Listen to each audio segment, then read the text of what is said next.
Last week was truly a disaster for Keir Starmer. With two key figures in his government resigning simultaneously, public confidence in Starmer's leadership has plummeted to an all-time low. The internal collapse further increases the likelihood of him having to leave Downing Street soon. Let's follow this shocking development. But first, don't forget to like and subscribe to stay updated on the hottest political news from across the country. First, senior aides to the Prime Minister, including Cabinet Minister Simon Case and Sue Gray from Downing Street, have all resigned, plunging the government into chaos. Following this, the Prime Minister's controversial decision regarding the Chagos Islands has sparked a rebellion in Parliament, threatening to undermine his leadership. As the Labour Party faces numerous self-inflicted errors, an important question arises. Can Keir Starmer overcome these political challenges? In a recent interview, Sue Gray expressed her satisfaction in taking on the new role of Prime Minister's envoy for regions and nations, as the Labour leader prepares the government and launches a reform agenda. Simon Case's resignation as Cabinet Minister is a significant shock, occurring at an incredibly challenging time for Keir Starmer. Case, one of the most influential civil servants in the UK government, leaves behind considerable consequences. Case's departure is not just an administrative change, but also signals deeper issues.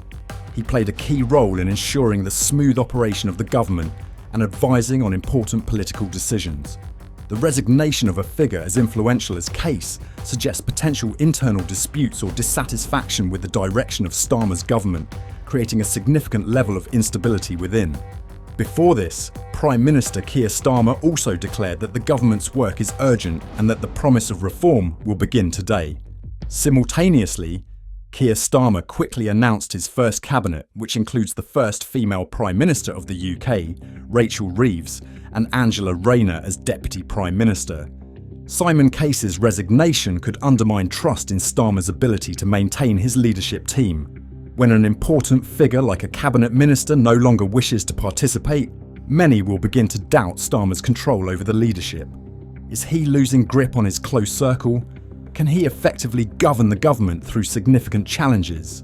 These questions arise as the public and voters observe this notable resignation, which occurs just a few months after the Labour Party's significant electoral victory. For years, Sue Gray has quietly advanced within the Whitehall political system, but her name only became widely recognised after the Partygate scandal. She released her final report, and shortly thereafter, the Labour leader began seeking to invite her to join his team. Sue Gray's resignation also has significant repercussions. As the former Chief of Staff at Downing Street, she played a vital role in the Labour Party's power transition following their election victory. Sue Gray, regarded as an experienced and respected figure, has held several high-ranking positions in the UK government. Gray's decision to take on the role of envoy for regions and nations was announced as an effort to strengthen Labour's relationships across the UK. However, the timing and underlying tensions surrounding her resignation cannot be overlooked. This is particularly important in the context of respected and influential figures wanting to join the Labour Party. The Special Committee and their findings further clarify the situation. For Starmer, Gray's departure is a blow to internal stability. She was a central figure not only during the opposition period, but also in the transition to government. Losing someone with her expertise and vision could significantly impact Labour's governance capabilities. Public confidence in Starmer's leadership has already been tested, and Gray's departure further shakes that trust. She symbolised stability. Especially during Labour's transition, the Labour Party has changed, and it is evident that they must prepare meticulously to take on a nation that has been heavily impacted post-election. Sue Gray's influence within the Labour Party is undeniable, and her role in helping the party transition to government following their victory has been widely acknowledged. She has made significant contributions to forming Starmer's team to be ready to govern and implement the party's agenda.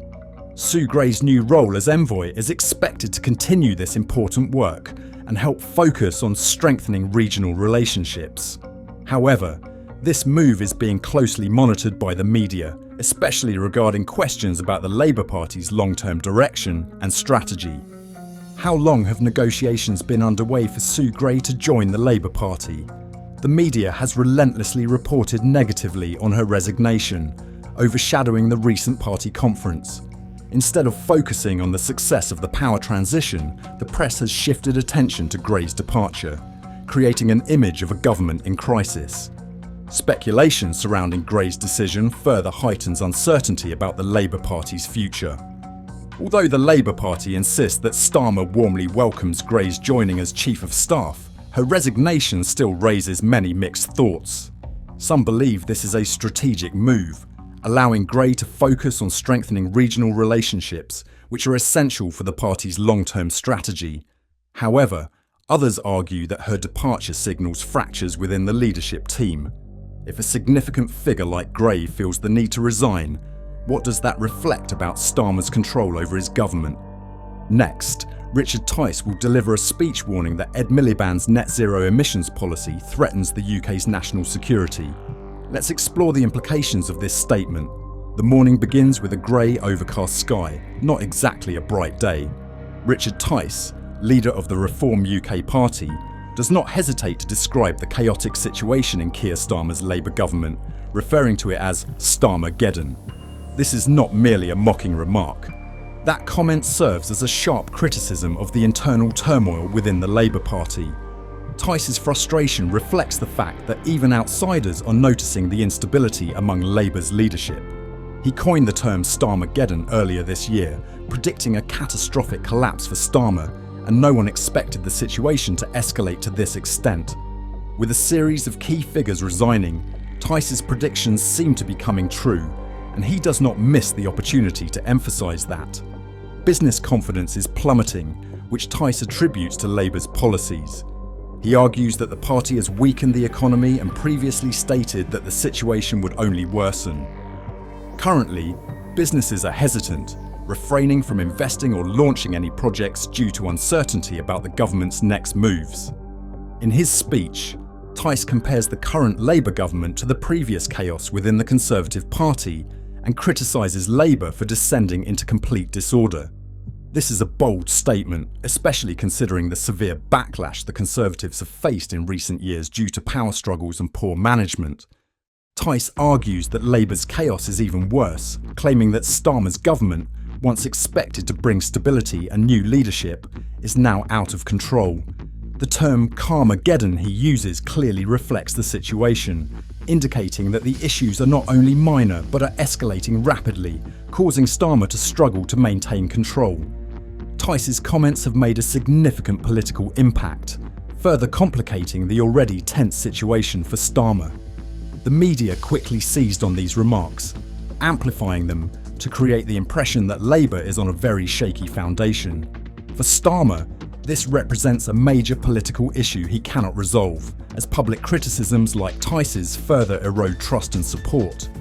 The repercussions of these remarks contribute to a growing perception that Starmer may lack the capability to lead the Labour Party through the current turmoil, leaving him vulnerable to attacks from both within and outside. One of the most controversial decisions weighing on Starmer's leadership role right now is the issue of the Chagos Islands. At first glance, this small group of islands in the Indian Ocean seems insignificant, but the decision to transfer sovereignty from the UK to Mauritius has sparked a political crisis. The Chagos Islands, particularly Diego Garcia, host a significant military base used by both the United States and the United Kingdom. What are your thoughts on the points discussed in today's video? Please leave your comments below. Don't forget to like and subscribe to the channel to stay updated with the latest information on the political situation in the UK. Thank you and see you in the next videos.